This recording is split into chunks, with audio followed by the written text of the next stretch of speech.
Ako ang inyong Lolo Pael at ito ang aking kwento, ang Mamambabarang na Biyena. Maghapong naging abala ang lalaking si Danny para sa isang mahalagang selebrasyon. Isang taon na kasi mula nang sila ay ikasal ng asawang si Gracia. Masaya at masigla ang lalaki nung araw na yon. Umabsent pa kasi siya sa trabaho para lamang pagandaan ang araw na yon. Sentimental kasing tao si Danny. Kahit mga simpleng araw na kagaya noon ay mahalaga sa kanya. Kaya talaga namang ginawa niya ang makakaya niya para maging espesyal ang tagpong yon. Maraming handa sa lamesa. Inimbitan na rin ni Danny ang kanyang mga biyenan, maging ang dalawa rin niyang kapatid na lalaki. 8:00 na ng gabi noon, pero hinihintay pa rin niya ang babaeng si Gracia. Habang tumatagal, nakakaramdam na ng hiya ang lalaki. Magdadalawang oras na kasi silang naghihintay. Kuya, darating pa ba si Ate Gracia? Anong oras na oh? Akala ko ba 6:00 ang uwi niya? Labang sinabi sa'yo na mag-overtime? Wala eh. Kanina ko pa nga tinatawagan. Nagdi-ring naman yung cellphone niya. Pero ayaw pa rin niyang sagutin. Napansin ng kanyang biyena na babae ang nababahala niyang mukha. Kaya naman ay agad itong lumapit sa kanya. Danny, wala pa ba ang asawa mo? Hindi rin ba sumasagot sa tawag mo? Umalis si Nico at Rico bago nagsalita si Danny. Napapakamot pa ito sa kanyang ulo na tila pinipilit lang ikalma ang sarili. Wala pa nga po eh. Hindi ko alam kung anong ginagawa niya ngayon. Sure naman ako na 6:00 ang uwi niya. Alam niya ba na anniversary niyo ngayon? Alam niyo po yun. 1 week before sinabi ko na sa kanya. Paulit-ulit pa nga ako eh. Umiling at bumuntong hininga na lamang ang ginang na si Regina. Baka sa mukha nito ang pagkadismaya. Ay nako, Diyos ko talaga ang batang yan. Nakalimutan yata kung anong mahalagang araw ngayon. Pasensya na po kayo kung naghintay kayo na matagal. Wala namang problema sa amin ni Dindo. Anak naman namin ang hinihintay namin. Kung ibang anak yan, doon ako magagalit ng husto. Natawa pa ng bahagya ang ginang. O paano? Doon muna ako sa upuan. Kapag 9:00 na at wala pa ang asawa mo. Siguro uuwi na kami ha. Maaga pa kasi kami bukas para ipa-check up si Dindo. Sige po, maraming salamat po. Napaupo na lamang si Danny sa tapat ng kanilang pintuan. Hawak-hawak niya ang cellphone na nakailang ulit na niyang chinecheck. Nagbabaka sakali na mag-reply na ang kanyang asawa pero wala talaga. Makalipas ang ilang sandali, nagpaalam na rin sa kanya ang dalawa niyang kapatid. Maaga pa rin kasi ang pasok ng dalawang yon kinabukasan. O sige, ingat sa pagmamaneho ha. Ingat kayo. Tinapik niya pa ang dalawa sa balikat. Pagkaalis ng dalawa ay siya namang lapit sa kanya ng manong na si Dindo, ang ama ng kanyang asawa. Anak, pasensya ka na sa anak namin ha. Baka may naging emergency lang siya.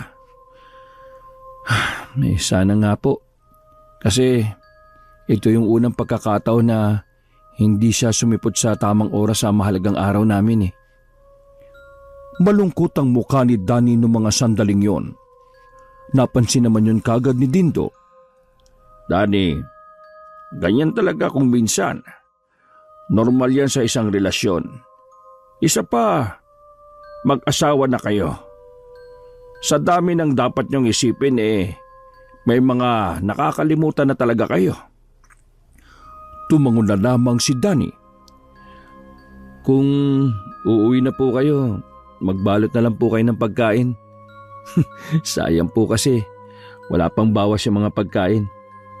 Ay sige, mabuti pa nga. Naglakad ang Manong pabalik kay Regina. Nagsimulang magbalot ng pagkain ng dalawa. Habang abala ang mag-asawa, nakita ni Danny na kararating lang ng babaeng si Gracia. 9:00 na noon. Hindi na yon ang normal na uwi ng kanyang asawa. Magkahalong emosyon kagad ang naramdaman ni Danny. Nakaramdam siya ng galit at inis. Dahil sa unang pagkakataon, nasayang lang ang lahat ng kanyang pinaghirapan sa buong maghapon. May tuwa rin naman siyang nararamdaman. Pero sobrang katiting lang yon. Oh, bakit ngayon ka lang? 6:00 uwi mo, hindi ba? Hindi siya hinintuan ng babae. Sa halip, pumasok kagad ito ng sala. Nakita ni Gracia ang mga nakahandang pagkain sa lamesa. Nagtaka pa ito dahil naroon ang kanyang ina. Pa? Ma? Bakit kayo nandito? Anong meron? Natawa ng mahina si Danny nang marinig ang tanong ng asawa. Sobra siyang nainsulto. Wala pala talagang naalala si Gracia sa araw na yon. Seryoso ka ba, Gracia? Wala ka talagang naalala? Nagsulubong ang kilay ng babae at muling pinasadahan ang mga nasa lamesa. Nakita niya ang cake doon na may nakalagay na Happy First Wedding Anniversary. Saka lamang naalala ng babae kung ano ang meron. Buti na lang, bumili ako ng cake. Kung hindi, baka hindi mo naalala. Baka sa mukha ni Gracia ang labis na pagkahiya. Gracia, anak, saan ka ba nanggaling? Alam mo ba na tanghali pa lang abala na yung asawa mo sa pagluluto? Anong oras na ba? 9:00 na ng gabi, tapos wala ka pala talagang naalala? Ano bang ginagawa mo kanina? Tawag ako ng tawag, text ako ng text, pero ni isang reply, di mo ginawa. Ano bang problema mo, Gracia? Ginawa kong lahat para maging espesyal tong araw na ito. Tapos, wala ka lang pakialam? Ano? Sumagot ka naman, oh. Sandali lang. Kumalma na muna kayo. Pag-usapan nyo ng maayos yan sa silid ninyo. Naglakad si Gracia patungo sa kanilang silid. Agad naman ding sumunod ang lalaki roon at saka isinarado ang pinto. Ano, Gracia? Magsalita ka naman. Kailangan kong marinig ang paliwanag mo. Medyo tumataas na ang tinig ni Danny. Mas lalo kasi siyang naiinis kapag hindi nagsasalita ang kinakausap niya. Ano? Wala ka bang bibig? Nagkayayaan sa department namin. Nagbar kami. Nagbar. Nagbar naman pala eh. Ganun ba kasaya sa bar at nakalimutan mo na yata ang lahat? Please, pagod ako. Pagod saan? Saan? Sa bar? Gracia, pagod din ako. Pero gumagawa ko ng paraan para makapaglaan pa rin ng oras para sa'yo. Kaya wag mo naman kong bigyan ng katwiran na ganyan. Oo na, kasalanan ko na. Nakalimutan ko. Hindi ako makapaniwala. Kinalimutan mo yung mahalagang araw na ilang beses kong pinapaalala sa'yo. Siguro, walang kwenta sa'yo yung kasal natin, no? Nagsasabi mo, May lalaki ka ba? Sa tulong na yun ay tila tumigil ang mundo ng babae. Lumakas ang tibok ng kanyang puso. Hindi niya alam kung ano ang unang mararamdaman. Tinatanong kita, Gracia. ano ka ba? Siyempre wala. Kaning ka naman eh. Siguraduhin mo lang. Kasi kapag nalaman kong may lalaki ka, hindi ako magdadalawang isip na ipabarang ka. Musaan ang kalimutan na laking kapis ako. Kinilabutan si Gracia sa sinabi ng lalaki. Hindi niya inaasahan na manggagaling yun sa kanyang asawa. Dahil sa kanyang narinig, doon niya lubusang naintindihan na galit na talaga si Danny. Padabog na lumabas ng silid si Danny.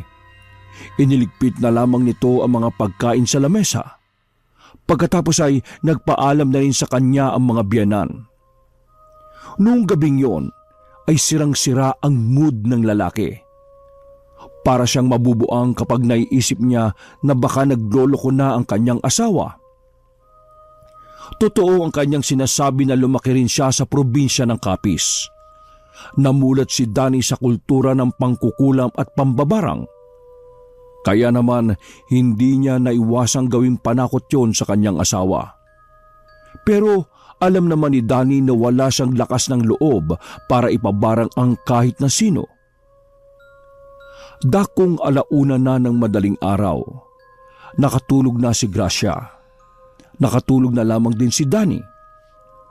Wala pang kalahating oras siyang nakakaidlip. Bigla naman siyang binangungot.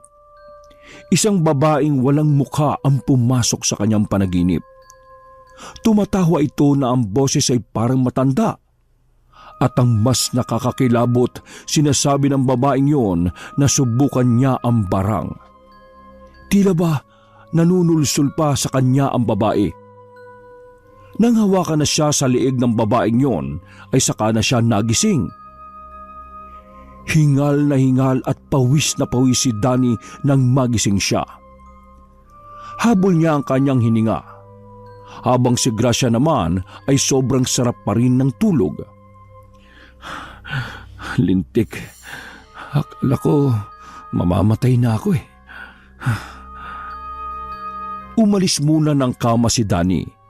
Pumunta siya ng sala at binuksan ng ilaw. Pupunta na sana siya sa kusina para kumuha ng tubig, nang biglang may napansin siyang imahe ng tao sa labas ng bintana. Nung una, inakala niyang anino lamang yon ng puno. Pero nagulat si Danny nang bigla yung gumalaw. Sino nandyan? Ngunit wala namang sumagot. Magnanakaw ka ba? Tatawag ako ng guard. Pagkasabing yun ng lalaki ay agad na nawala ang anino. Nagmamadali namang binuksan ni Danny ang main door, pero wala namang tao sa labas. Napapailing na lamang si Danny at kumuha na lamang ng tubig na maiinom. Ang weird nun ah. Pagkatapos uminom ng tubig ay bumalik na lamang si Danny sa kanilang silid. Naabutan niyang umiilaw ang cellphone ni Gracia na nakapatong sa unan. Nakita niyang may numero doon na hindi registered. Tiningnan niya ng maigi ang babae. Masarap ang tulog nito. Hindi yun magigising kung kukunin niya ang cellphone na yon. Nang damputin na ni Danny, bigla namang namatay ang tawag.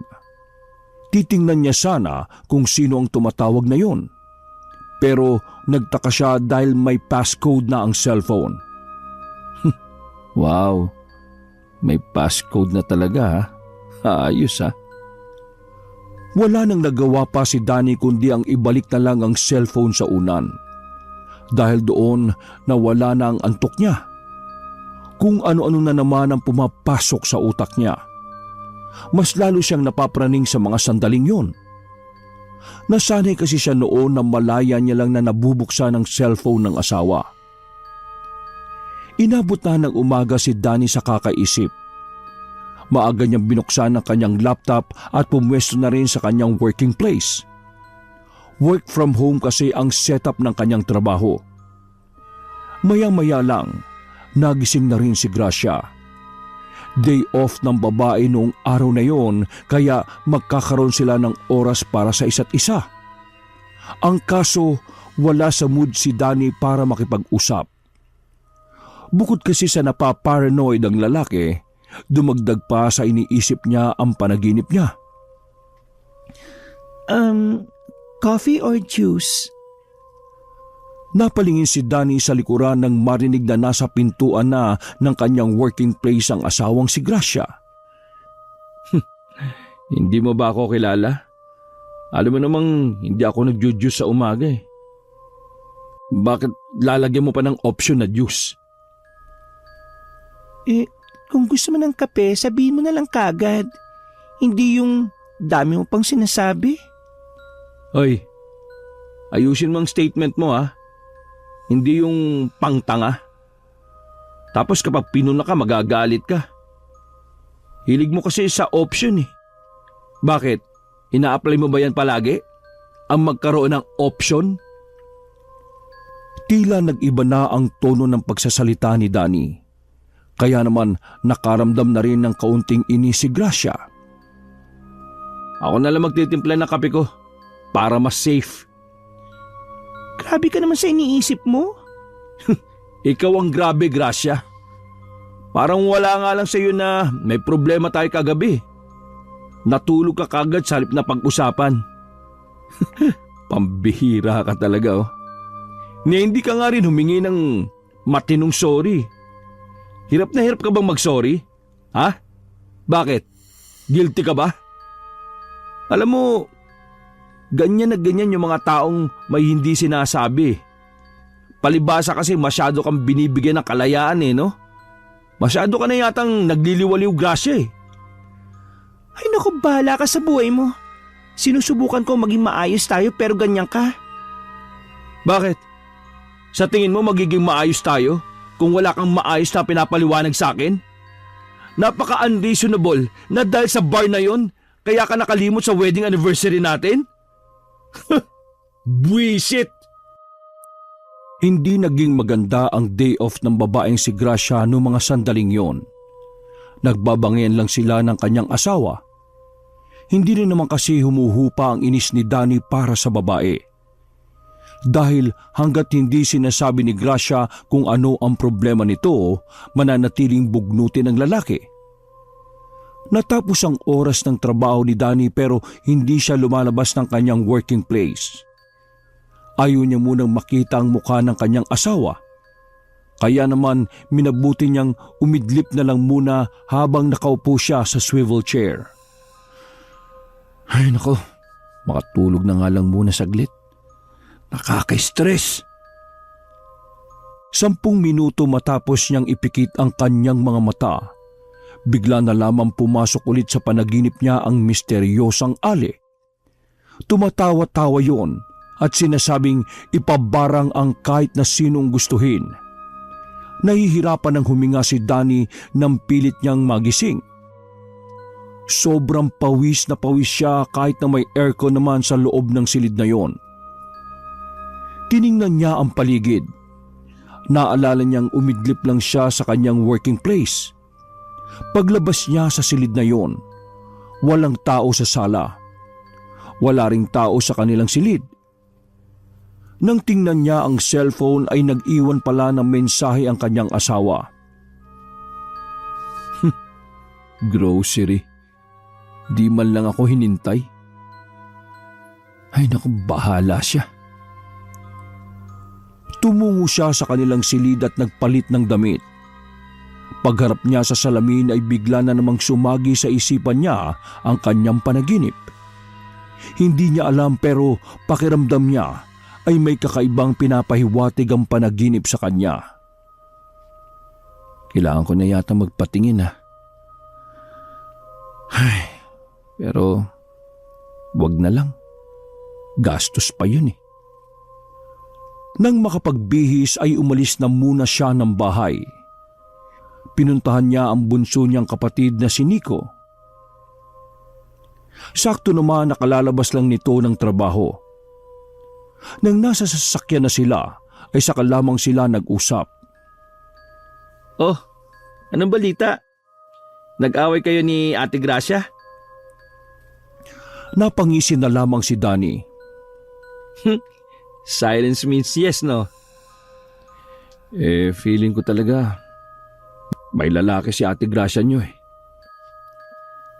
Paano mo naman nasabi, kuya? Bigla na lang siyang nagbago. Hindi naman siya dating ganun Dati naman siya pa yung nakakaalala ng mga mahalagang event sa buhay namin.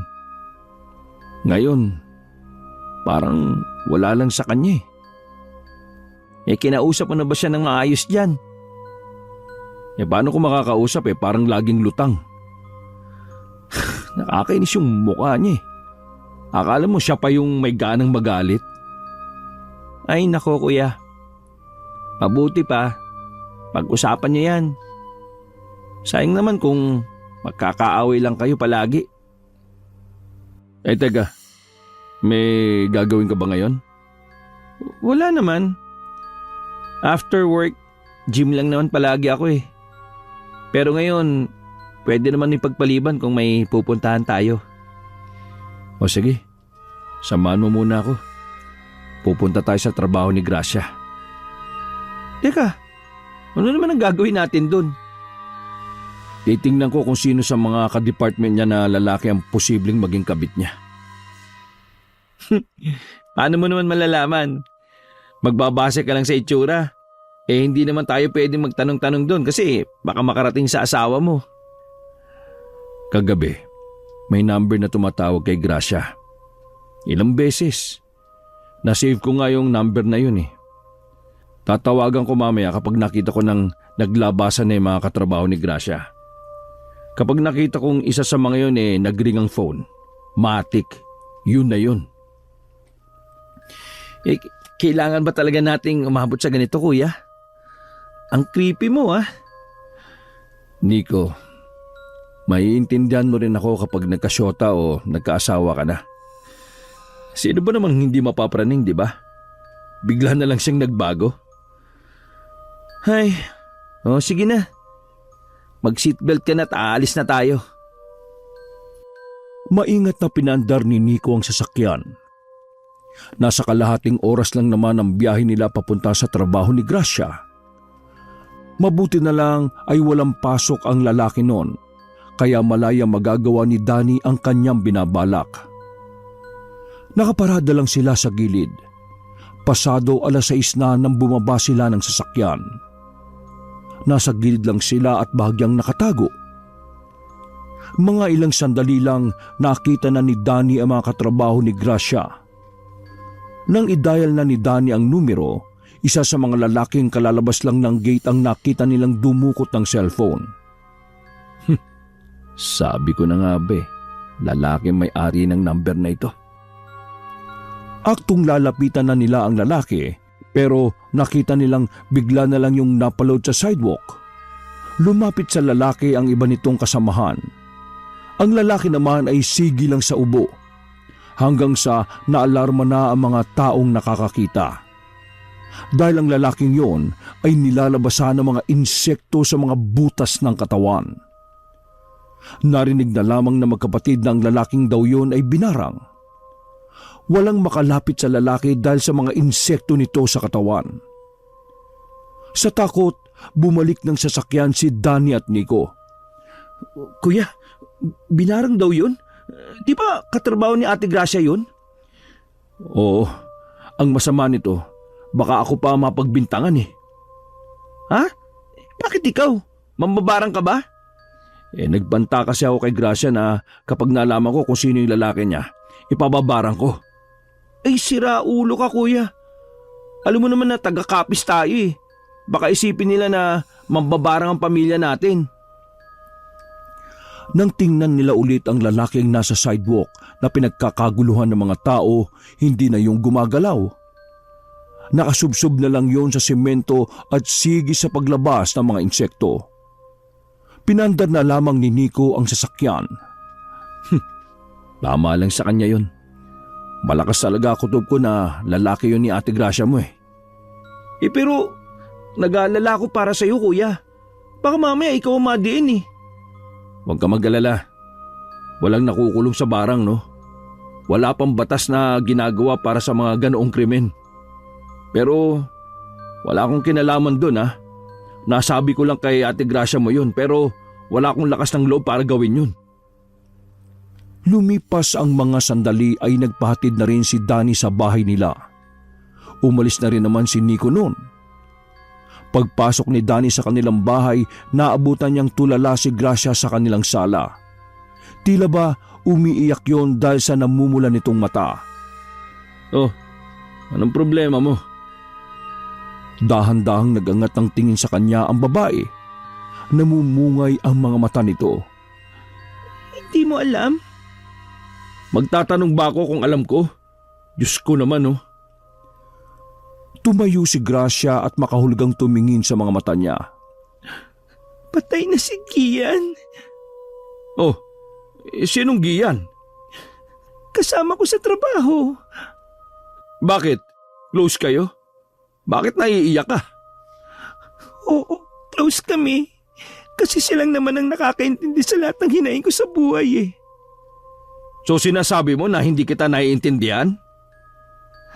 Umamin ka nga sa akin. Anong ginawa mo? Pinagsasabi mo? Pinabarang mo ba siya? Ha? Sira ulo ka ba? Namatay si Gian kanina ng dahil sa barang. Maraming lumabas na insekto sa katawan niya. Ang iba namang insekto, kinain ng laman loob niya. Ako ang pinagbibintangan mo? Dahil ba to sa sinabi ko na ipababarang ko kapag nalaman ko kung sino ang lalaki mo? Bakit? Tanungin nga kita. Lalaki mo ba yun?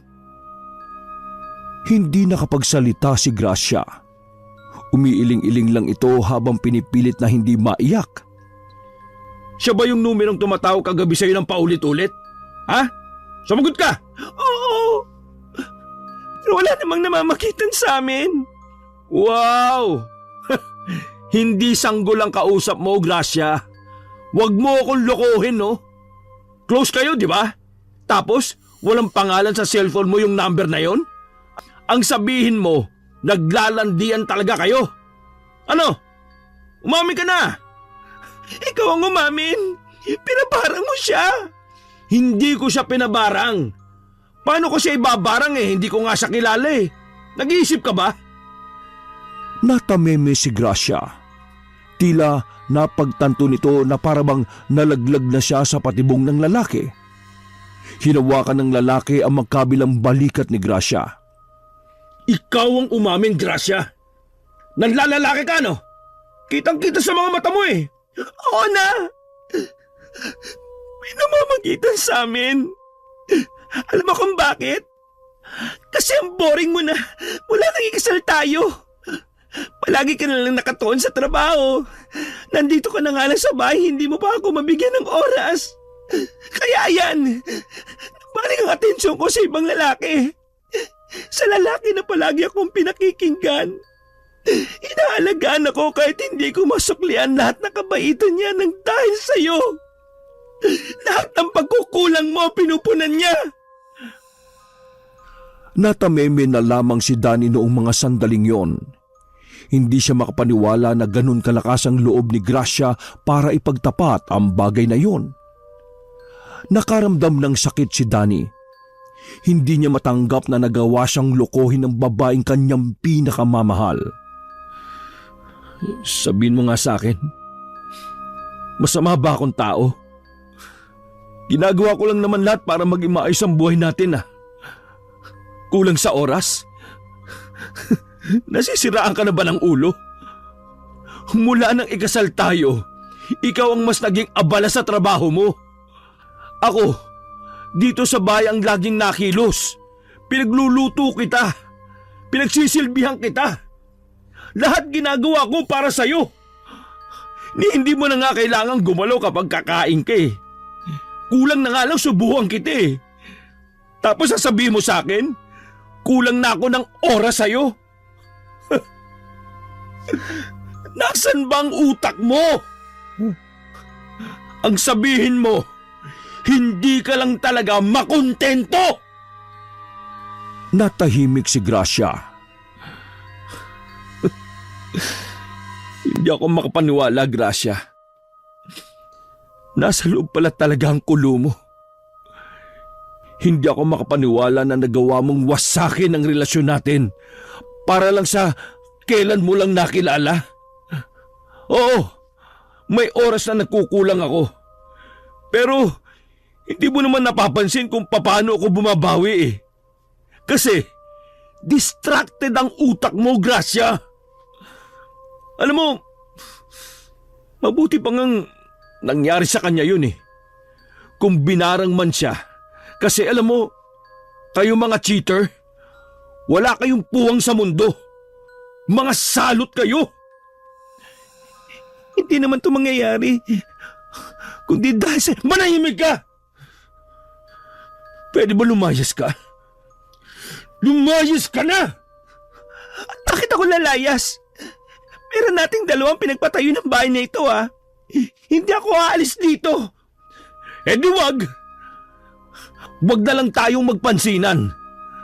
Huwag ka mag-alala. Ipapasikaso ko na yung annulment natin kapag day off ko. Para makapaglandi ka na kagad ng maayos. Patay na yung isa eh. Di ba? O di maghanap ka kagad. Pinatay mo eh. Hindi ko nga siya pinatay. Nagpanda ka sa akin. Sinabi ko lang na ipababarang ko. Pero wala akong lakas ng loob na gawin yon. Kung talagang kilala mo ko, dapat alam mong hindi ko kayang gawin yon. Hindi ko alam kung maniniwala pa ako sa'yo. Alam mo, sa lahat ng manluloko, parang ikaw pa tong matapang at pakampante. Praktisado ka na ba? Ikaw pang hindi maniniwala sa mga sinasabi ko? Parang ako pa yung nagsinungaling eh. Parang ako pa yung nanloko eh. Iba ka! Naglakad ang babae patungo sa kanilang silid. Sinirado nito ang pinto ng padabog. Naiwan naman ng lalaki sa sala at napaupo na lamang sa sofa. Dito na niya naramdaman ang sakit. Naramdaman na lamang ni Danny na tumutulo na pala ang kanyang luha. Nagsarado ang kanyang kamao. Hindi niya maiwasang hindi masaktan. Dahil para sa kanya ay wala naman siyang ginawang masama na makakasira sa relasyon nila. Lumipas ang 2 oras. Nagpakasasa sa alak ang lalaking si Danny. Mag-isa niyang nilaklak ang isang case ng San Miglite. Nang makaramdam na ng bagyang pagkahilo, naisipan niyang pumunta sa kanilang likod para doon matulog. May lumang papag kasi roon na maaring higaan. Idagdag pa na medyo mahangin sa parting yon. Pagkahiga niya roon, wala pang 5 minuto ay nakaramdam na siya ng isang presensya. Medyo madilim doon. Kaya nang may makita siyang tao ay hindi niya mamukaan. Ang alam niya lang ay matandang babae yon. Hindi niya sigurado kung dalalamba ng kalasingan yon. Pero pamilyar ang boses na nagsabi sa kanya, Ipabarang mo na ang lalaking niya. Napabangon si Danny. Mahilo-hilo siyang tumayo. Sino ka ba? Ikaw ba yung nasa panaginip ko? Teka, nananaginip ba ako ha? Sabihin mo nga. Walang ibang sinabi ang matandang babae. Tawa lang ito ng tawa na parang nababaliw. Mga ilang sandali lamang ay naglakad na rin paalis ang misteryosang matanda. Habang si Danny naman ay unti-unti na ring nakatulog. Hindi na niya namalaya ng oras. Nagising siya ng 3:00 na ng madaling araw. Bagya pang masakit ang kanyang ulo ng mga sandaling yon. Daan-daan siyang lumingon. Nagtataka siya kung ano ang ginawa niya sa likod ng bahay nila. Napailing na lang siya nang maalala na nalasing nga pala siya. Naglakad siya papasok ng kanilang bahay. Pagdating niya sa kusina, naabutan niya ang kapatid na si Nico. Umiinom yun ng tubig. Mukhang uhaw na uhaw ang lalaki. Oh, Nico, anong ginagawa mo rito? Madaling araw na. Napadaan lang ako kuya. Nakigamit ako ng banyo.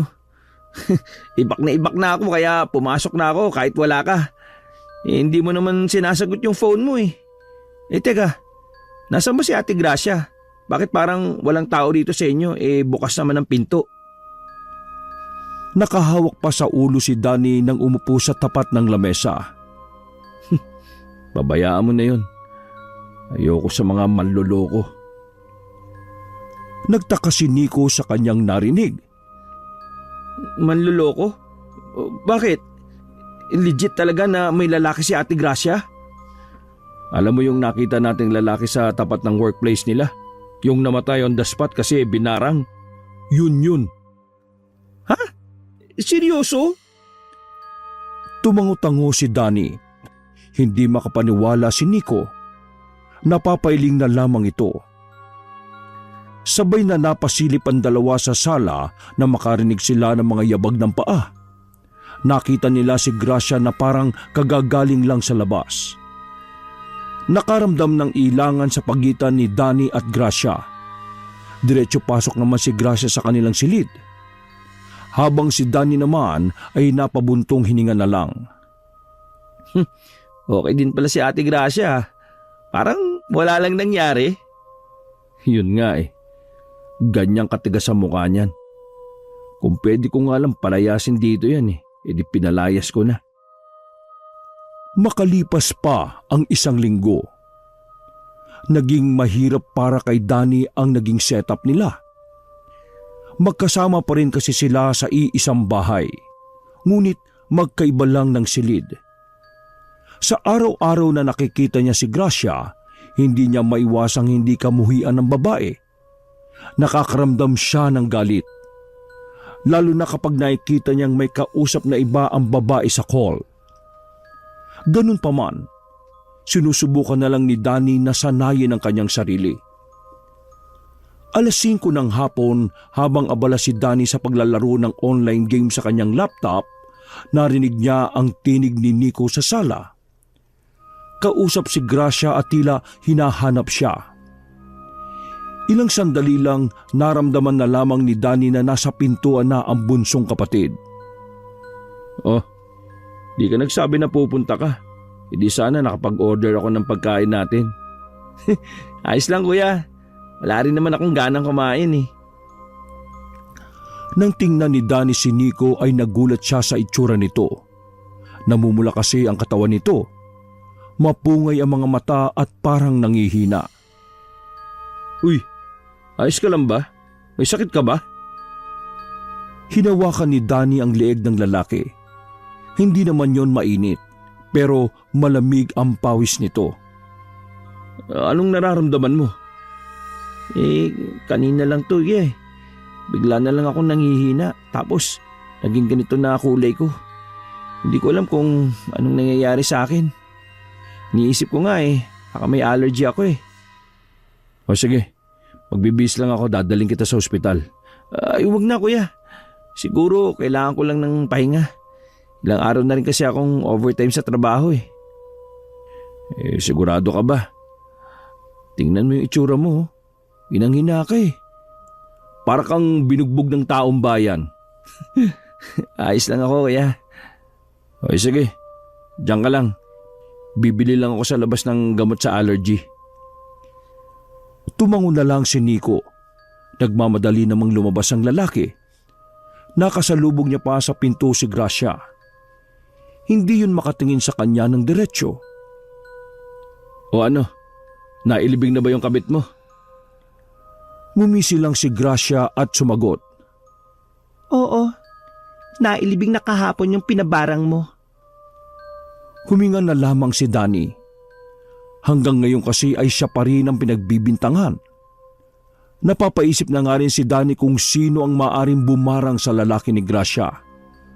Wala kasi siya talagang maisip kung sino. Umalis na lang si Danny para bumili ng gamot. Wala pang 10 minuto ay nakabalik na rin siya. Dali-dali niyang pinuntahan si Nico sa kanyang silid. Naabutan niyang nakahiga si Nico. Nang hawakan niya ang binata, naramdaman niya ang init ng katawan nito. Hindi na normal ang init ng katawan ng kapatid. Nico, uy, ang taas na ng lagnat mo. Halika na nga, dadali na kita sa ospital. Bubuhati na sana niya ang kapatid nang biglang nakita niyang may lumabas na insekto sa ilong ng binata. Nung unay inakala niyang nagkataon lang. Pero nanlaki ang mata ni Danny nang mapansin na meron ding lumalabas mula sa ilalim ng damit ng lalaki. Binaba niya ulit ang kanyang kapatid. Napalunok siya ng laway nang mapagtantong binabarang din ang binatang si Nico. Kuya. Nico, anong nararamdaman mo? Ayos lang ba ang paghinga mo? Kuya, parang ang daming gumagalaw sa katawan ko. Nang iangat ni Danny ang damit ng lalaki ay ikinagulat niya ang kanyang nakita. May malaking bukol si Nico sa tagiliran na siyang pinagmumula ng mga insekto. Kuya, binabarang ba ako? Nico, kumalma ka lang. Hahanap ako ng albularyo. Hindi kasi kita pwedeng dalhin sa ospital kasi lalong lalala yan. Kuya, ayoko pang mamatay. Hindi ka mamamatay, okay? Dito ka lang muna, ha? Babiyahe lang ako pa Quiapo. Pupuntahan ko yung dating gumamot sa akin nung nabati ako. Kumalma ka lang dito, ha? Babalik ako kagad. Kinuha ni Danny ang itim na jacket na nakasabit sa likuran ng pinto. Nagmamadali siyang umalis. Napansin pa niya si Gracia pero hindi na niya yon kinausap. Mabilis ngunit maingat na minaneho ni Danny ang sasakyan. Mabuti na lamang ay hindi naman ganon kabigat ang trapiko. Kaya naman nakarating kagad siya sa Quiapo. Agad niyang hinanap ang albularyo na gumamot sa kanya noon na si Mang Rolly. Sa kanyang pagtatanong-tanong, nahanap niya kagad ang albularyo. Nakilala siya nito kaya hindi na nahirapan si Danny na kausapin ang matanda. Agad niyang pinaliwanag ang nangyari. Kalaunan, sumakay na rin si Mang Rolly sa sasakyan. Dala-dala ng matanda ang mga kagamitan nito. Makalipas lang ang ilang minuto ay nakabalik na rin si Danny. Kasama na niya sa bahay si Mang Rolly. Naabutan nila si Gracia na inaasikaso si Nico. Narinig ko kanina na sumisigaw siya kaya pumunta ako dito. Hindi ko alam, yan na pala ang kalagayan ng kapatid mo. Kaya ayun, inasikaso ko muna habang wala ka pa. Salamat, Mang Rolly, pwede po ba tingnan niyo na po yung kapatid ko? Nilapitan kagad ng albularyo si Nico, na noong mga sandaling yon ay wala ng malay. Inalis ng albularyo ang buong damit ni Nico. Bumungad sa kanila ang ilang bukol na pinagmumula ng mga insekto. Danny, kumbaga sa cancer nasa stage 3 na ito. Dapat nung may mga sintomas pa lang sinabi mo na kagad sa akin. Ngayon lang din po talaga namin nalaman. Kung hindi pa siya nagpunta, hindi ko malalaman na binabarang na pala siya. May alam ka ba na gumagawa nito sa kanya? Wala ho. Ang bait-bait ho ng kapatid ko na yan. Tahimik lang ho yan. Alam mo kasi, malakas ang barang na ginawa sa kanya. Ibig sabihin lang nun katanggap-tanggap ang dahilan kung bakit siya binarang. Mas malakas ang barang kapag may sapat na dahilan para gawin yon. Napaisip si Danny habang nakaupo sa gilid. Napatingin din siya saglit kay Gracia na naroon rin ng mga oras na yon. Meron akong gagawin para mapabagal natin ang panganganak ng mga insekto. Kailangan ko lang ng dahon ng bayabas. May alam ako makukuha na ng dahon ng bayabas sa village na ito. Tara, ituro mo sa akin. Bilis! Nagmadaling lumabas ang dalawa. Isinantabi na muna ni Danny ang personal niyang issue para sa babae. Ang iniisip niya lang nung mga sandaling yon ay ang kaligtasan ni Nico. Nasa 5 minuto lang na naglakad ng dalawa, narating nila ang medyo liblib na lugar ng village, na kung saan naroon ang iba't ibang tanim ng mga halaman at puno. Ayun, puno ng bayabas yon. Walang sinayang na pagkakataon si Danny. Nagmamadali siyang umakyat at pumitas ng maraming dahon. O tara na, ayos na siguro to. Nauna nang naglakad si Danny nang hindi man lang hinihintay ang babae. Pagbalik nila sa kanilang bahay, nakita nilang dumadami na ang lumalabas na insekto mula sa mga bukol. Kaya naman pinalaga na rin ni Danny kay Gracia ang dahon ng bayabas. Ano pong balita, Mang Rolly? Magalaw ang mga insekto. Isa lang ang ibig sabihin nun. Ginagalaw din ng mambabara ngayon ang mga insekto niya. Kailangan na nating magmadali. Parang totodasin na siya ng mambabara ngayon. Naglabas na ng itim na libro ang albularyo. May dinukot din itong garapon na may laman ng mga kulisap. Para saan po yan mga yan? O kontrahin natin ang barang. Ang mga kulisap na ito ay lalabanan nila ang mga insekto. Susubukan ko ring ibalik ang barang. Kumuha rin ng maitim na kandila ang albularyo. Pinahawakan nito ang itim na kandila kay Danny. Habang si Mang Rolly naman ay may kung anong binabasa sa libro. Maya-maya lang, binuksan na ni Mang Rolly ang garapon. Lumipad palabas ng bahay ang mga kulisap. Sakto naman na nakabalik na rin si Gracia na dala ang pinakuloang dahon ng bayabas. Sasalok lang ako sa garapon. Ipapainom ko sa kanya. At ang tira naman ay ipahid nyo sa katawan niya. Sinunod nila ang utos ng albularyo kahit na medyo nandidiri na sila sa mga insekto. Nang gawin nila yon, napansin nilang tila kumalma ang mga insekto. Pansamantalang hindi lumalabas ang mga yon mula sa bukol. Itutuloy ko na ang pagbabasa ng orasyon. Maaari bang iwan niyo muna kami? Sige ho. Kapag may kailangan ho kayo, tawagin niyo lang ako sa labas ha. Tumangulang ang matanda. Lumabas na rin si Danny at si Gracia. Naupo si Danny sa sofa, habang si Gracia naman ay sa kabila. Tahimik lang sila nung una hanggang sa binasag na nga ni Danny ang katahimikan. Kung ako ang bumarang sa kapatid mo, sino naman ang bumarang sa kapatid ko? Ako rin. Walang salita ang lumabas mula sa bibig ni Gracia. Hindi ko siya binarang. Oo, gusto ko siyang saktan dahil sa ginawa niyo sa akin.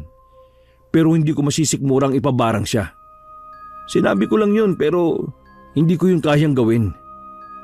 Nakita mo naman kung paanong mahirapan si Nico ngayon, di ba? Kaya alam ko kung gaano kahirap ang mabarang. Kung sino man ang bumarang kay Nico at sa kabit mo, iisa lang yan. Baka may galit sila sa atin. Kasalanan ko. Wala nang silbi ang pagsiself-pity mo, Gracia. Kahit ilang beses mo pang pagsisihan o sisihin ang sarili mo, wala nang mangyayari. Sorry. Ayoko nang marinig yan. Mas gusto kong pagtuunan si Nico. Gusto ko siyang makaligtas dahil alam kong nadadamay lang siya sa atin.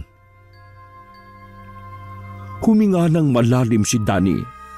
Muli niyang pinagmasdan ang babaeng minsan na niyang minahal. Malungkot ang mukha ni Gracia. Para itong sinakluban ng langit at lupa.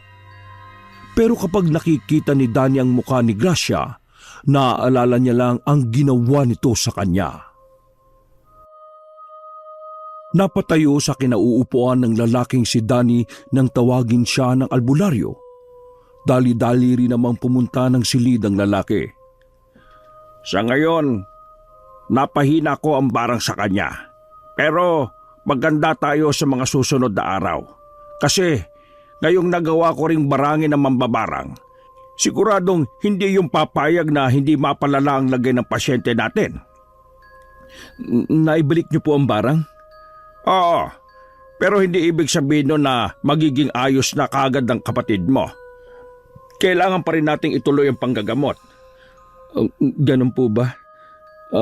Kung ayos lang ho sa inyo, kung pwede na dito na muna kayo sa amin para sa oras na may emergency, hindi na ho kayo mahirapang bumalik. Kung ayos lang naman sa iyo, wala namang problema sa akin. Para na rin mas maobserbahan ko ang kapatid mo. Hindi kasi biro yan. Sige po, ayusin ko lang po muna yung kwarto na gagamitin po ninyo sa itaas. Wala po ba kayong ibang kamag-anak na maghihintay sa iyo? Ayos lang naman. Alam naman nila na kadalasan nangyayari sa akin to na hindi ako nakakauwi dahil sa ginagawa ko. Sige po, mabuti naman po kung ganon. Umakyat si Danny sa ikalawang palapag. Hindi na masyadong nagagamit ang kwartong naroon kaya naman medyo natagalan siya sa paglilinis. 8:00 na ng gabi nang matapos na siya sa paglilinis doon. Naamoy na niya mula sa kusina ang mabangong amoy ng adobo. Pagbaba niya ay nakita niyang nagluluto na pala si Gracia. Hindi niya pa rin yun pinansin at pinuntahan na lang si Mang Rolly. Mang Rolly, ayos na po yung silid niyo sa taas. Maya-maya ho bumaba na ho kayo para kumain ha. At kapag makailangan kayo, magsabi lang po kayo. Ay sige, maraming salamat Danny. Pinagmasdan na lamang ni Danny ang kanyang nakababatang kapatid na si Nico. Umimpis na ang ibang bukol na pinamumugaran ng insekto. May mga insekto rin na bumabagsak na lang dahil namamatay. Kahit na paano, nakaramdam ng kagaanan ng kalooban si Danny. Ang iniisip na lamang niya ay kung papaano sasabihin sa kanyang pamilya ang lagay ni Nico. Bumuntong hininga na lamang si Danny. Tatawagan na sana ni Danny ang isa pang kapatid na si Rico nang bigla namang magkamalay si Nico. Dahan-dahan itong lumingon sa kanya at mapungay pa ang mga mata. Kuya, wag mo nang ipaalam kina Papa at Mama to ha. Lalo na kay Kuya Rico. Ayokong mag-alala sila sa akin eh. Huwag ka na muna magsalita ng magsalita. Magpahinga ka na muna dyan. Ako nang bahala. Kuya, sorry. Ha? Sorry saan? Basta, sorry. Ano ka ba naman? Huwag mo nga isipin na pabigat ka. Kung ano na naman ang natakbo sa utak mo eh. Hindi ka naman ganun no? Kapatid kita, kaya ako ito ginagawa. Sino ba namang kuya ang gustong nakikitang naghihirap ang kapatid niya, di ba? Kaya ayos lang. Ang malaga sa akin matapos na ito. Pero kuya, sino kaya ang bumabarang sa akin? Iisa lang din kaya ang bumabarang sa akin sa bumarang sa lalaki ni Ate Gracia. Alam mo, sa totoo lang, yan din ang iniisip ko eh. Pakiramdam ko talaga, hindi lang basta nagkataon ng lahat eh. Parang may sumasadya nito eh. Basta kuya, kapag hindi kinakaya, hayaan niyo na lang ako. Dapat lang ito sa... Tumigil ka ha? Lumabang ka. Nakita mo bang sumusuko kami sa'yo?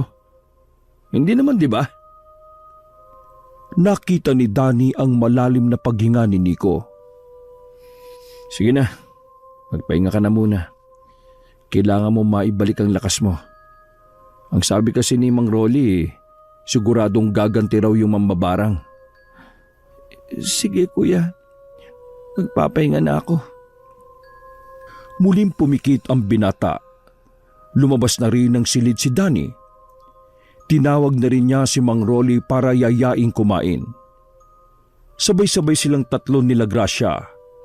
Nasa iisang hapagkainan lang sila pero parang wala namang balak na magpansinan. Pagkatapos kumain, nagpasya si Danny na samahan si Nico sa silid. Doon na rin siya matutulog para mabantayan yon. Habang nasa kama si Nico, nasa single sofa naman si Danny. Nakaupo lang siya roon. Makalipas lang ang ilang sandali, ay nakaramdam na rin siya ng antok. Hanggang sa tuluyan na nga yung nakaidlip. Pero sa hindi inaasahang pagkakataon, bumalik na naman sa panaginip niya ang misteryosang matandang babae na walang mukha. Narinig niya ang pamilyar na boses at tila meron yung sinasabi sa kanya na noong una hindi niya na naman maintindihan. Pero kalaunan, bumubulong na yun sa kanyang tenga at sinasabing, Barang! Barang! Ito ang dapat sa mga makasalanan. Nahihirapan ng huminga si Danny sa mga pagkakataon na yon. Pero buti na lang bago siya maubusan ng hininga ay nagawa niya pang magising. Hingal na naman si Danny. Sunod-sunod na paghinga ang kanyang ginawa. Napalingon siya sa gilid. Nakita niyang nakaiga pa rin si Nico. Nilapitan niya yon matapos buksan ang ilaw. Maayos pa rin naman ang kalagayan ni Nico. Maayos din ang paghinga nito kaya nabawasan ang pag-aalala ni Danny. Lumabas siya saglit para sana kumuha ng tubig. Pagdating niya sa sala, naririnig niya sa itaas na gising pa pala si Mang Rolly. Rinig niya kasing medyo napapalakas ang pagbabasa ng albularyo. Inakyat niya ang matanda para pagsabihan, pero tumigil na si Rolly nung naroon na siya. Pasensya na. Naabala yata kita. May ginagawa lang ako. Inaalam ko kung nasaan ang lokasyon ng mambabarang. Mang Rolly, sa katunayan kaya ako nagising kasi napapanaginipan ko yung mambabarang Ilang beses na nangyayari yun sa akin. Lagi niyang sinasabi ang barang. Pagsabing yun ni Danny ay lalong sumeryoso ang mukha ni Mang Rolly. Sabihin mo nga sa akin, nakita mo ba ang mukha? Hindi nga po Pero kita kong mahaba ang buhok niya. At base sa boses niya alam kong may katandaan na siya. Makakatulog yan, iho. Akin na yung kamay mo. Bakit to? Anong gagawin niyo? Kailangan ko ng dugo mo. Kahit isang patak lang. Gagamitin ko yon para malaman natin kung nasaan siya. Total lagi siyang pumapasok sa panaginip mo. Sumang-ayon na lamang si Danny. Kumuha ng karayom ang matanda at tinusok sandali sa dulo ng daliri ni Danny. Pinatak ng albularyo ang dugo sa kulay brown na papel. Itinapat ni Mang Rolly ang papel sa kandila. Pagkatapos ay inipit niya sa loob ng librong yon. Basahin mo ito, iho. Sabay nating dadasalin yan. Inabot ni Danny ang isa pang libro na maliit.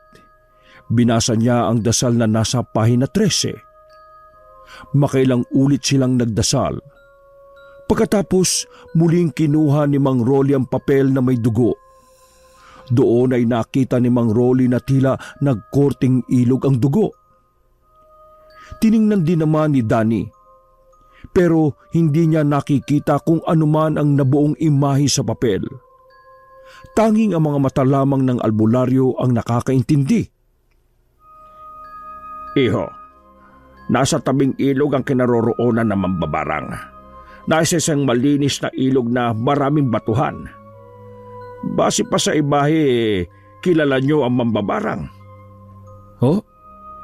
Kilala ho namin? Napailing si Danny. Wala siyang maalala na may kilala siyang mambabarang. Kahit na anong gawing pag-iisip ng lalaki, wala siyang mahalungkat sa kanyang utak. Isipin mong mabuti. Kapag naalala mo, dito na mabibigyang kasagutan ng lahat, iho. Malalaman na natin kung sino ang bumabarang sa kapatid mo. Wala talaga akong maisip Hindi ko... ha? Napatigil sa pagsasalita si Danny nang marinig nilang sumigaw si Nico. Nagmamadali silang tumungo roon. Nadatnan nila si Nico na nilalabasan na naman ng mga insekto. Dumadaing na naman sa sakit si Nico at namumulan na naman ng katawan. Nagsisimula na naman ang mambabarang. Kunin mo ang bayabas. Initin mo, dali! Kinuha ni Danny ang bayabas na nakalagay sa timba. Inilagay niya yon sa malaking kaldero at saka muling nilaga. Matapos lang ang ilang minuto, nilagyan na nila yon ng malamig na tubig para maging maligamgam. Muling pinainom ni Mang Rolly si Nico ng nilagang dahon ng bayabas. Pero sa mga pagkakataon na yon, mas lalo nang lumala ang paglalabas ng mga insekto. Mas dumadami ang bukol at muling namamaga at lumalaki. Mang Rolly, ano pong gagawin natin? Mukhang mas lalong lumalala. Punasan mo ng bayabas sa kapatid mo. Babarangin ko rin ang mambabarang. Ikinagulat ni Danny ang kanyang narinig, pero pinagtuunan na lamang niya si Nico. Nagsimula ang albularyo. Naglabas na naman ito ng panibagong garapon na meron ding insekto. Hinuli rin ni Mang Rolly ang ilan sa mga insekto na nanggaling sa katawan ni Nico. Kung ano-anong mga Latin na salita ang sinasabi ni Mang Rolly. Dumudugo na rin ang kamay noon dahil sa makailang ulit na paghiwa sa palad.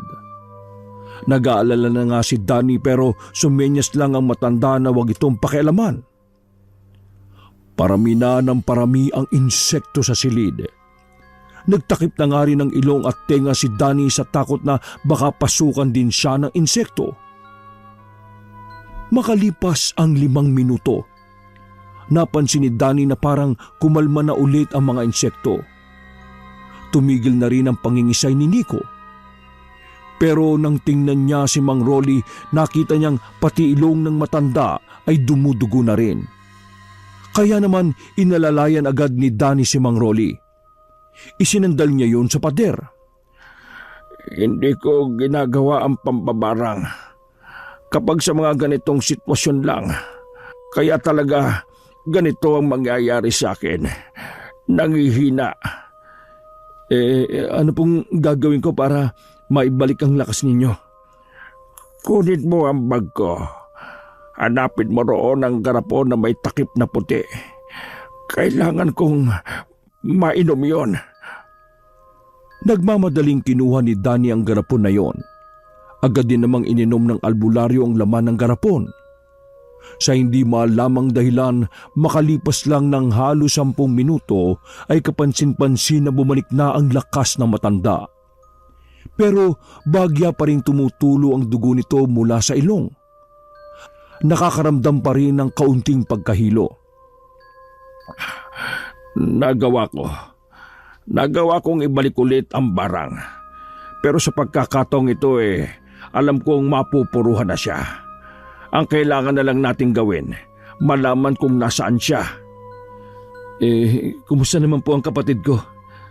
Kapag umimpis na ang mga bukol at kapag sumuka na ng kulay berde na may kasamang mga insekto, ibig sabihin pawala na ang barang sa kanya. Ibig sabihin, tumigil na ang mambabarang. Sige po, magpahinga po muna kayo. Ako na po ang bahala sa inyo. Huwag na, ayos naman ako. Ang alalahanin natin ay ang kapatid mo. Hindi tayo maaaring maging kampante dahil marunong ang mambabarang na kalaban natin. Tumangutango na lang si Danny. Sandali silang nagpahinga noon. Maya-maya lang muling nagkamalay si Nico. Oh, Tol, kumusta ang pakiramdam mo? Nakakahinga ka na ba na maayos? Kuya, nanaginip ako. Nagkatinginan si Danny at Mang Rolly. Nanaginip ka? Anong panaginip mo? May isang matanda. Nakakatakot ang boses niya.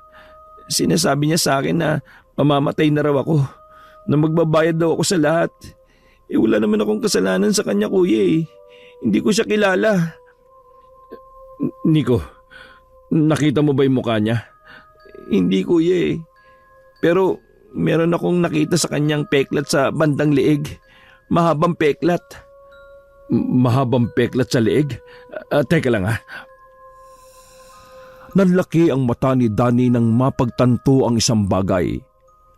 Ayaw man niyang isipin yon pero yun lang talaga ang napasok sa kanyang utak. Napapalunok ng laway si Danny dahil sa kaba. Hindi siya makapaniwala na darating siya sa punto na ang taong yon ang paghihinalaan niya. Bakit? Danny, kilala mo na ba? Mang Rolly, parang kilala ko na . Kung ganun puntada kagad natin ngayon. Ginising ni Danny ang babaeng si Gracia para ipabantay saglit si Nico. Buo na kasi ang loob ni Danny na puntahan ang kinaroroonan ng mambabarang. Pumayag naman si Gracia sa pabor na hinihingi niya. Kaya naman isinama na rin ni Danny ang matandang albularyo. Habang nasa biyahe ay magkahalong emosyon ang nararamdaman ni Danny. Nangingibabaw ang kanyang kaba. Kahit kasi sigurado na siya sa kanyang hinala, may parte pa rin ng kanyang utak ang nababahala. Danny, iho, sigurado ka ba sa hinala mo? Kasi kapag nagpunta tayo sa kinaroroonan na sinasabi mo, dapat sigurado. Anumang oras natin ay mahalaga. Hindi tayo pwedeng magsayang dahil pwede ring marangin ulit ang kapatid mo. Sigurado po ako. Nakapunta na ako sa kanila noon eh. Naalala ko, sa gilid ng bahay nila ay may mga batuhan at ilog.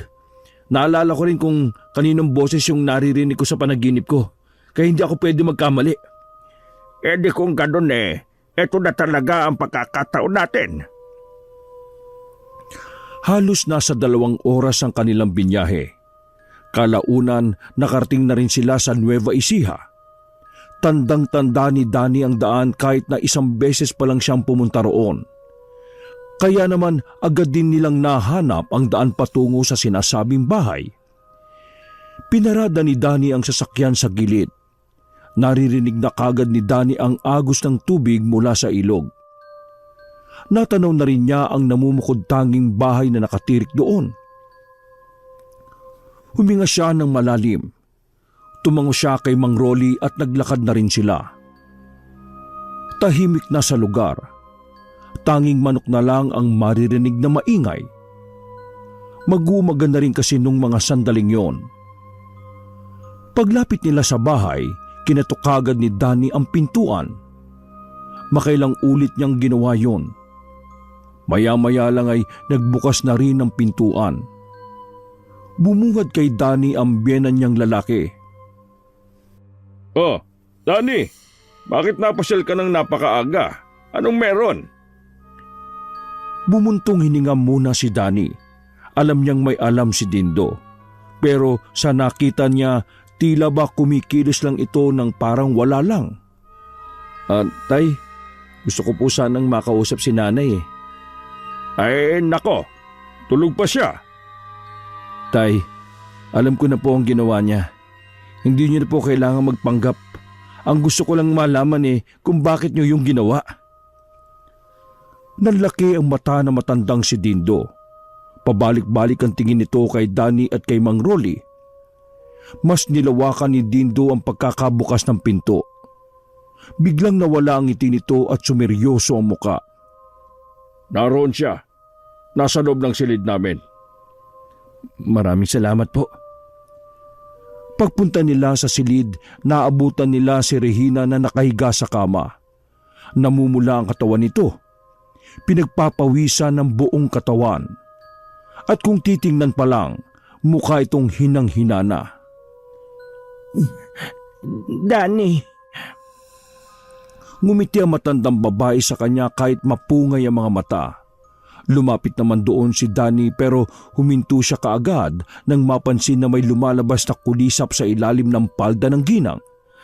Mabuti naman at pumunta ka bago man lang ako mawala. Gusto kong humingi ng paumanhin sa iyo. Sabihin niyo sa akin, kayo ba talaga ang bumarang sa kapatid ko? May lahi akong mambabarang, Danny. Ako ang nagmana ng kakayahan ng lola ko. At oo, ako ang bumarang sa kapatid mong si Nico.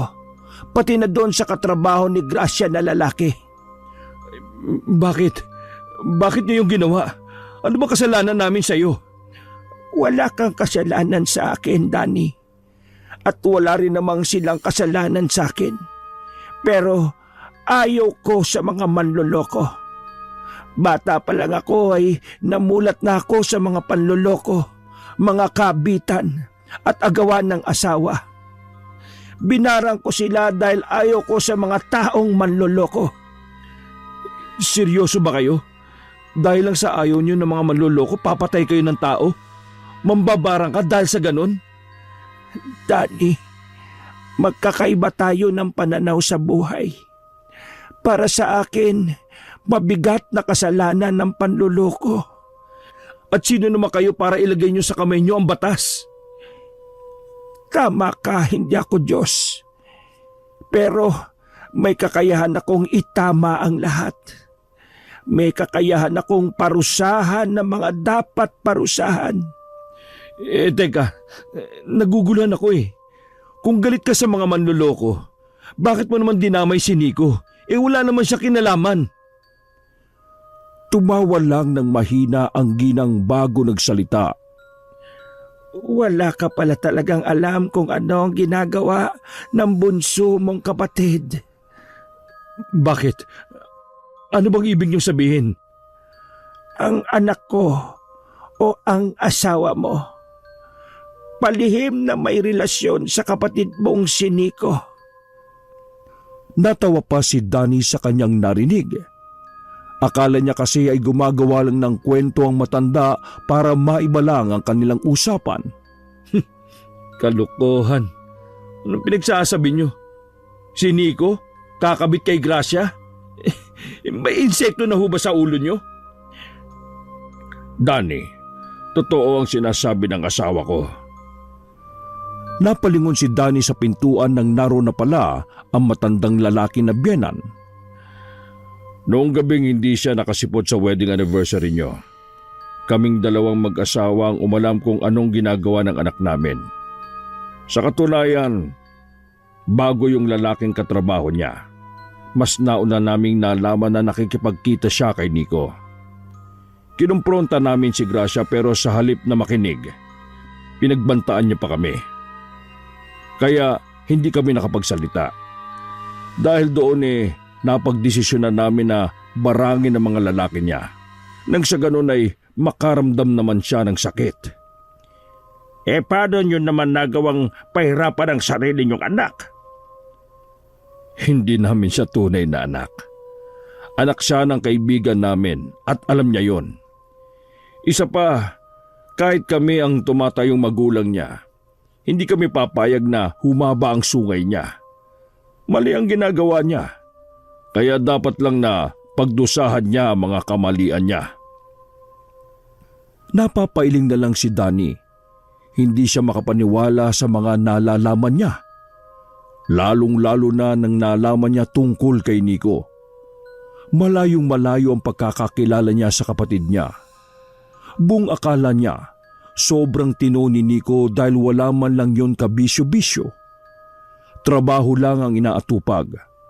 Ang hindi niya alam, tinatrabaho na rin pala ang kanyang asawang si Gracia. Kung ayaw mong maniwala, tingnan mo na lang ako. Bumalik na sa akin ang barang na ginawa ko sa kapatid mo. Anumang oras ay mawawala na ako. Pero hindi ako nagsisisi sa ginawa ko dahil yun ang tingin ko na tama. Danny, sarili mo lang ang makapagsasabi sa iyo ng totoo. Umuwi ka. Kausapin mo silang dalawa at masasagot ang mga tanong mo sa isipan mo. Umubo-ubo ng malakas si Regina. Napatras si Danny at Mang Rolly. Bawat buga kasi ni Regina ay may lumalabas ng kulisap. Ikaw ba ang albularyong gumawa nito sa akin? Magaling ka. Pero maraming salamat dahil sa wakas mapuputol ko na rin ang sumpa ng pagiging mambabarang. Napasigaw si Regina nang maglabasan pa ang mga kulisap. Nagliliparan na yun sa silid. Bago lumabas si Danny at Mang Rolly, nakita niya pa si Danny na nanatiling nakatayo ang biyenan niyang si Dindo sa gilid ni Regina. May luhang pumapatak sa mga mata nito. Danny, patawarin mo ako. Isinarado na ni Dindo ang pinto. At sa mga sumunod na sandali, narinig na lang nilang nagsisisigaw na ang ginang. Sinyalis yun na lahat ng insektong nasa loob ng katawan niya ay sabay-sabay nang lumalabas. Noong mga sandaling yun, nawala ang galit ni Danny. Nakaramdam siya ng awa para sa mag-asawang Dindo at Regina. Pero ang iniisip na lamang ni Danny, yun ang kapalit ng mga ginawa ng kanyang biyena na babae. Hindi na nakalabas ng silid si Dindo ngunit nagpaalam na rin sila. Tahimik lang na pinaandar ni Danny ang sasakyan. Nabibigla pa rin siya sa mga nangyayari. Hindi niya inaasahan na hahantong sa ganoon ang lahat. Pagka-uwi nila ng bahay, naabutan nila si Gracia na inaasikaso si Nico. Kaswal lang na kumilo si Danny. Hindi na muna niya sinabi ang nalalaman niya tungkol sa dalawa. Sa halip, binalita niya kagad na wala na ang mambabarang. Ligtas ka na, Nico. Patay na mambabarang. Sumilay ang ngiti sa mukha ng binata. Gusto sana niyang yumakap kay Danny, ngunit hindi ito nakatayo ng maayos. Maraming salamat, kuya. Hindi ako makapaniwala na tinulungan ko ang taong umiipot sa ulo ko. Nawala ang ngiti sa mukha ng binatang si Nico. Nabigla rin si Gracia na naroon din. Nagkatinginan ng dalawa. Tila nangangapa sila sa nais tumbukin ni Danny. At tawagan ko si Rico mamaya. Ipapakuha na kita. Doon ka na sa bahay mo magpahinga. Teka, kuya, anong problema? Galit ka ba sa akin? Oo, galit ako sa mga manloloko. Tumayo si Danny. Malis ka na rito mamaya, bago ko pa makalimutan na kapatid kita. At ikaw, Gracia, sumama ka na kung gusto mo. Total, mahilig ka naman yata sa mga mas bata sa iyo eh. Ano bang sinasabi mo? Huwag na kayong magmaang-maangan pa. Sinabi na sa akin ng parents mo. Grabe. Kakaiba ka, Gracia. Sobrang kakaiba. Ang kati mo. Sa sobrang kati mo, malapit ka nang maging buni. Magpapaliwanag ako, hindi na. Pagod na ako. Gusto ko na lang magpahinga. Lumabas na lamang ng silid na yon si Danny. Sumunod naman sa kanya si Mang Rolly. Sumakay ng sasakyan si Danny. Nabigla pa ang lalaki nang bigla ring sumakay ang albularyo. Bakit to kayo sumakay? Magpahinga na muna kayo. Hindi. Sasamahan kita. Baka kasi mag-inom ka eh. Natawa na lamang si Danny. Pinaandar ni Danny ang kanyang sasakyan. Hindi niya alam kung saan sila pupunta. Basta pinatatakbo niya lamang ang sasakyan. Ang nais niya lang ay magpakalayo-layo. Makalipas ang 5 araw, gumaling na ng tuluyan si Nico. Pero hindi na ito kinakausap pa ni Danny. Pinagbawalan na siya ni Danny na pumunta sa kanilang bahay. Para na rin makaiwas si Danny sa gulo. Dahil sa tuwing nakikita niya si Nico, naaalala niya kung papaano siya nito tinraidor. Abala si Danny at Mang Rolly noong Lunes ng hapon. Inaasikaso kasi nila ang babaeng si Gracia na ilang araw nang nakaiga sa kama. Si Gracia ang huling binarang ng ginang na si Regina bago mabarang naman ni Mang Rolly. Ganun pa man, hindi na ganoon kalakas ang pagkakabarang kay Gracia.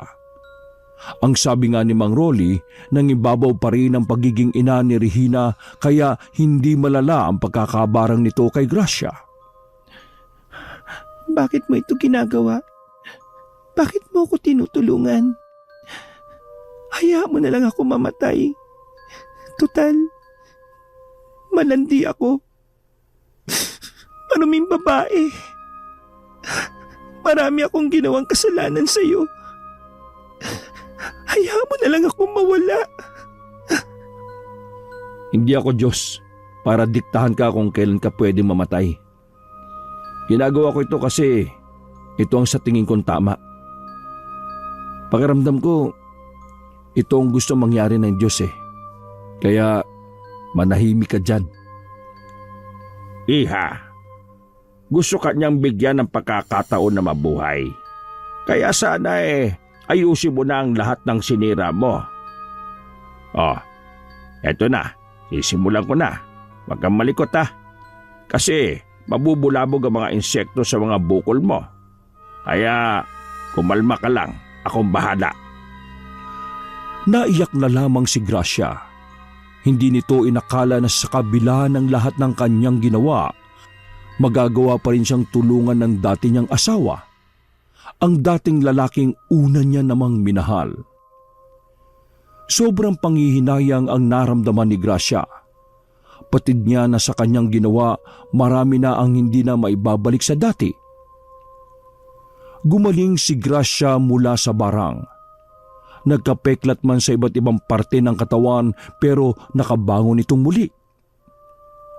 Nagawang patawarin ni Danny si Gracia at Nico. Maging si Danny ay hindi rin alam kung paano niyang nagawang magpatawad. Ang alam niya lang, ayaw niyang mabuhay ng may dinadalang bigat. Hindi na sila nagkabalikan pang muli ni Gracia. Nanatili na lang silang magkakilala at namuhay na ng sari-sarili nilang mga buhay. Wakas!